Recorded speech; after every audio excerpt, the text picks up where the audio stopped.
another edition of Crafting and Crime Daily, the show where I, your host, Rebecca, aka Crafting Journey, recap live trials. I'm currently covering the trial of the Ice Cream Man, Michael Keatley, for the murders of Juan and Sergio Guitron and the attempted murder of 4 other people. Yup, he's in big trouble. It took 13 years for this case to get to trial. Well, kind of, sort of. 10 years, really, because they were arguing over the death penalty. We're going to talk a lot about the death penalty today.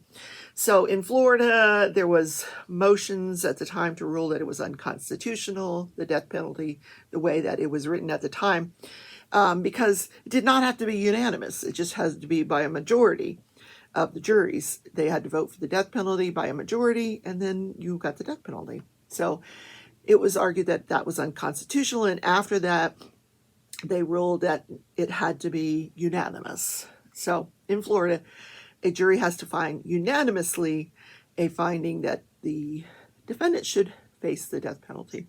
So all that was being argued. Meanwhile, this guy's waiting for his trial. 10 years in prison. So it goes to trial in 2020, and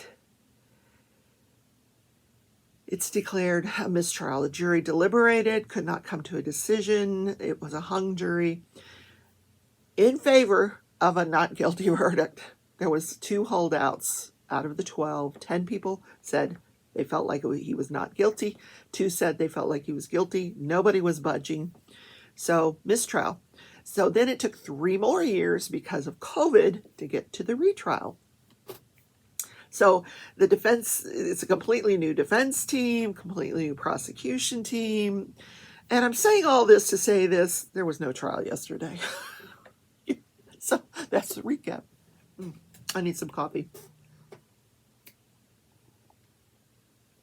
It feels like a Friday, but it's a Wednesday. Why does it feel like a Friday? I don't know. Because I got paid today? Maybe. Anyway, so no trial yesterday in the Michael Keatley case. Here's what happened. They were supposed to be there at 8:30. I put the video on. Nothing's happening. Nothing's happening. Nothing's happening. Everybody's milling around. The judge is there. And finally, he turns the microphone on. Finally. And I learned that one of the jurors had called in sick. No, not really. He had called in and said he had a family emergency, that he could not make it into court that day, but he could, if he was still, if they still wanted him, he could be in there the next day.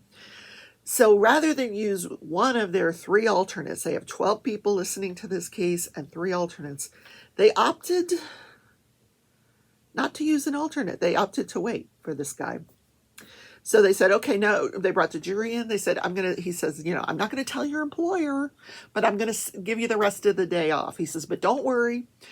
I still anticipate that this trial will be the case will get to you Friday afternoon. What? Yay. That's what I'd be thinking. It's Friday. So here's the plan that he laid out. That the state would rest their case, the defense would put on their case. He didn't mention it, but we don't expect Keatley's going to take the stand. He don't need to. He doesn't really need to. And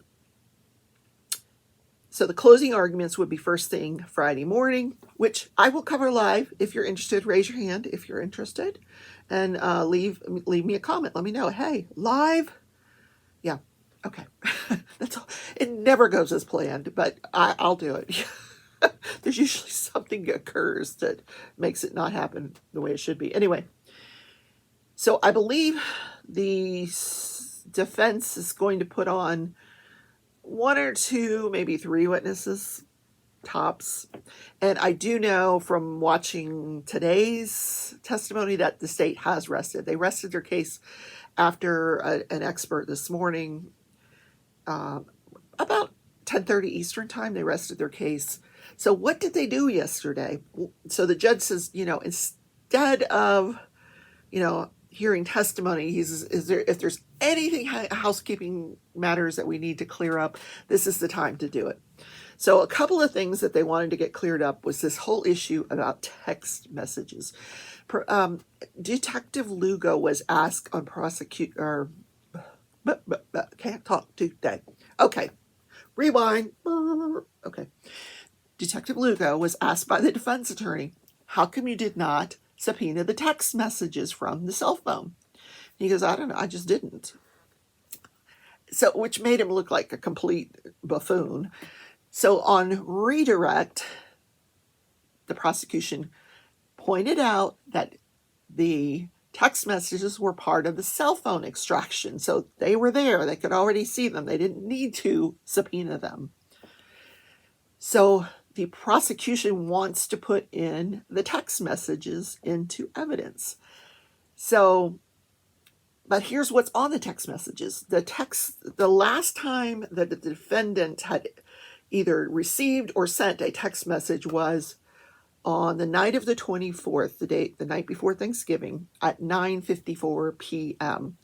And he doesn't get any more text messages, and he doesn't send any more text messages until he actually receives a text message at 4:06 p.m. that says, Happy Thanksgiving. That's the next day. And then he responds to that at 5 o'clock something, thank you, you too. And that's it. So the judge says, how is this relevant? Why do I need to let this in? And the prosecution said, it's relevant because they attacked the credibility of Detective Lugo by saying, hey, you didn't get the text messages, when he didn't need to get the text messages. They were part of the cell phone dump. He already had the text messages. They just weren't relevant. So then the prosecution offered to pare down, because there was a lot of them. She said, what if we just give you the ones from, put in the evidence, the ones from November 24th and 25th. And the defense says, oh, no.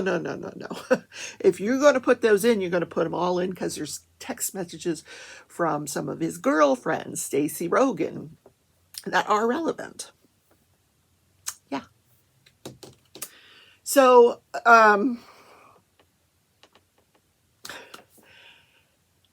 I did peek today, and just before they rested their case, the state entered the text messages into evidence, without any comment. So the text messages will be there. The jury can see that there's this blank space. And the defense pointed out that there's a lot of blank spaces. There's several times where there's gaps, because he would sleep at night. If you look at my phone, there aren't any text messages from 10 o'clock at night till 8:30, 9 o'clock the next. You're not going to see them because I'm asleep, and most of my friends are asleep, so they're not texting me. All right. Then the next issue that they argued was, apparently, during the search of Michael Keatley's home, in his bedroom, they found handcuffs and a flashlight. So the prosecution wanted that to come in, as they wanted the jury to hear about this flashlight and the handcuffs. So, and I'm thinking, ooh, this guy was getting kinky in the bedroom. Of course, I would think that, right? Anyway, so the judge says, well, I didn't hear any of the witnesses or victims say that they saw this guy with a flashlight and handcuffs. So this is not relevant. Nobody saw him with these. And they're saying that, yeah, but it's relevant because the plan was to look like a police officer, and he's got handcuffs and a flashlight. So what? A lot of people have flashlights in their drawer next to their bed in case the electricity goes out. The handcuffs, that's another story, but that's his business, right? Doesn't mean he used them as part of this murder. And they're like, but it could have been a small flashlight, Your Honor, and it might have been in his pocket. And the judge is like, what? No, it's not coming in. So we do not get to hear about the flashlight and the handcuffs.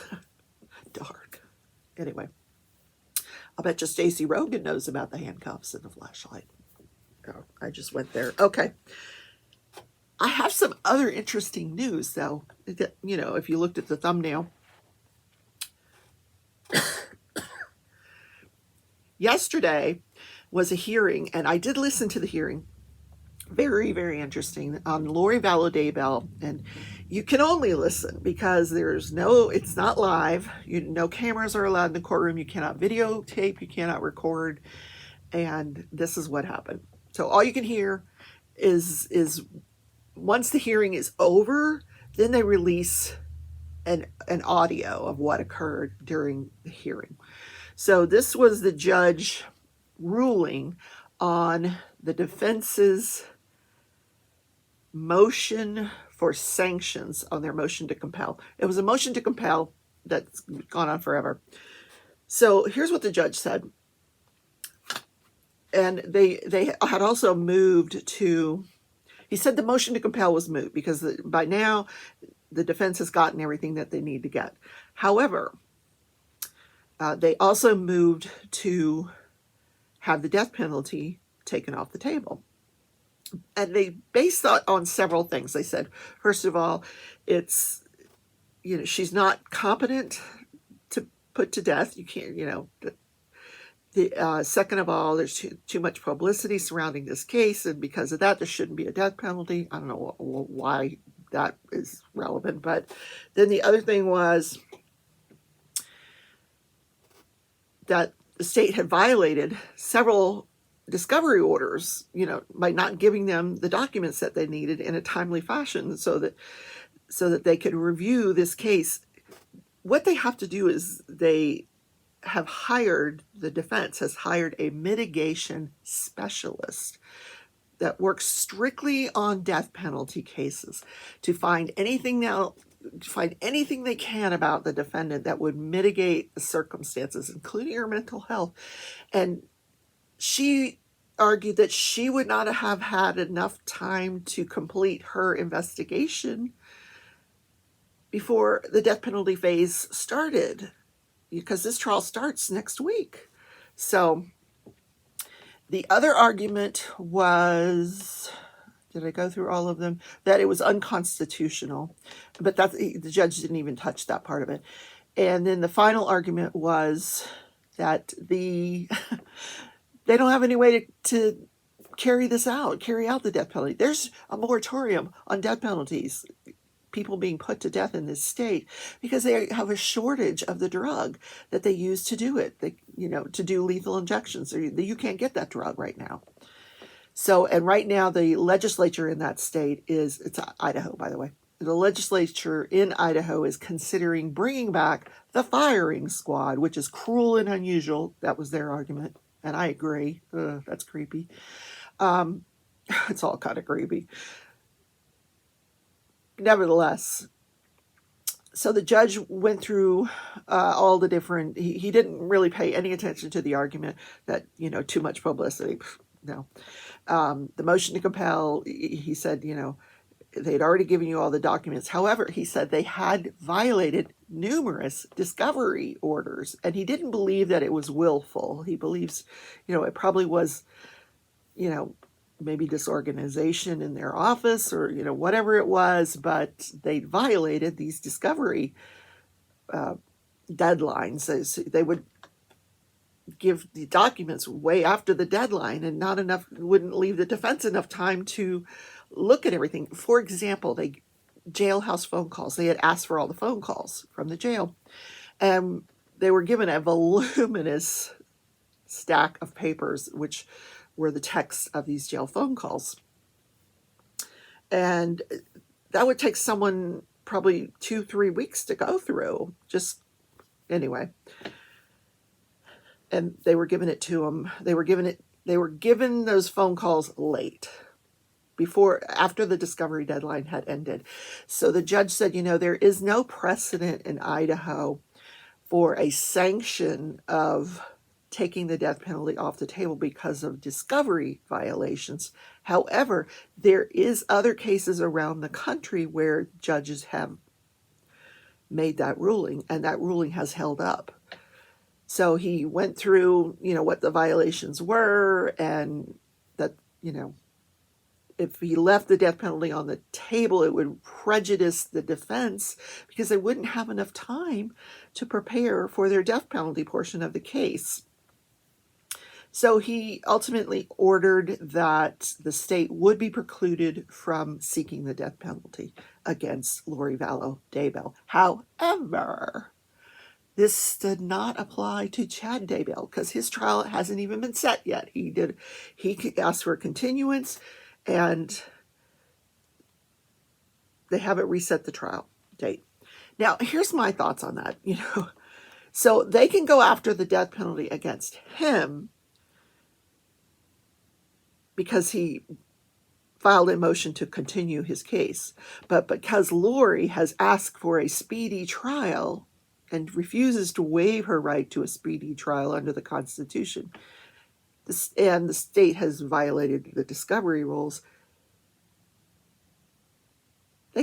she can't be put to death.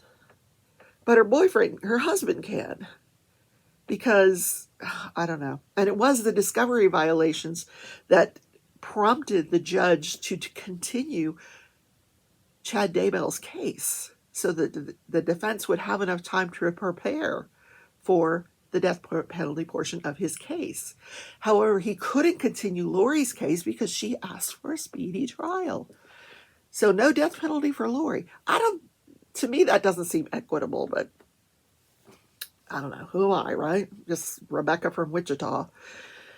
What are your thoughts? Tell me. Let me know. Do you think that's right? And I'm sure the defense for Chad Daybell is working on some angle. That would be my argument. Listen, how is it? They're charged with the same crimes. They conspired to commit these crimes together, yet the state is precluded from seeking the death penalty against Lori, but can seek it against her husband. What? No. Because honestly, I think Lori was the ringleader here. Yeah. I really do. So, and I don't know if you were caught, but I probably should have mentioned this before. Lori and Chad Daybell married. They went to Hawaii. Nobody could find Lori's kids from her prior marriages, and they ended up ultimately finding the children buried in Chad's backyard. And I just synopsed it to really minutia of the whole story, because I could do 4 or 5 episodes on the whole story. In fact, I think Netflix probably has done that. Spent several episodes on this story. So you can find it all over the Dateline, 60 Minutes, the whole thing. That everybody's done this story. And it's a sad, sad story. Let's do the calendar. Yeah. We're in this case about the Hart family. So in part 1, we learned about Devontae Hart, who was at the time 12 years old, how he made headlines at a protest when he hugged a police officer. And the photo went viral, and I did put a picture of that photo. And then we learned after that picture went viral that he had gay parents. That was Jen and Sarah Hart. And they had adopted this girl, but then later on decided they didn't want her, and they left her at a therapist's office, and anyway, subsequently adopted 6 kids. Devontae was one of them. So, but then we're going to hear about abuse that was occurring in that Hart family. In September 2008, a teacher noticed that Hannah had bruising on her arm. Hannah said her parents hit her with a belt.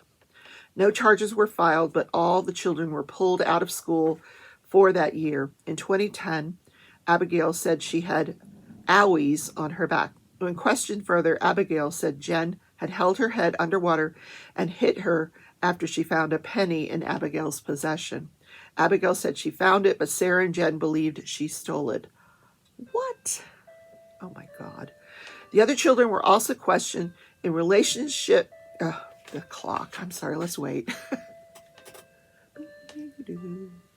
I'll get some coffee while we wait.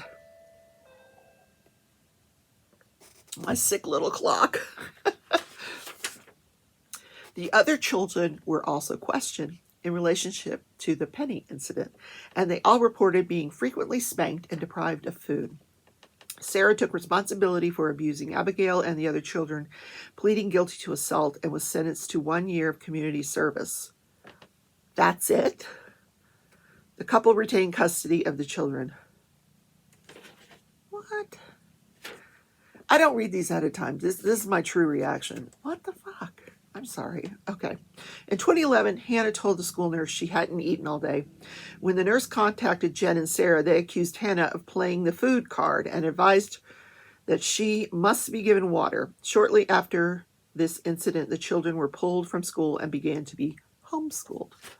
Oh my God. This just gets worse and worse, this story. Now, some of you have said you know this story, you're familiar with it. I wasn't.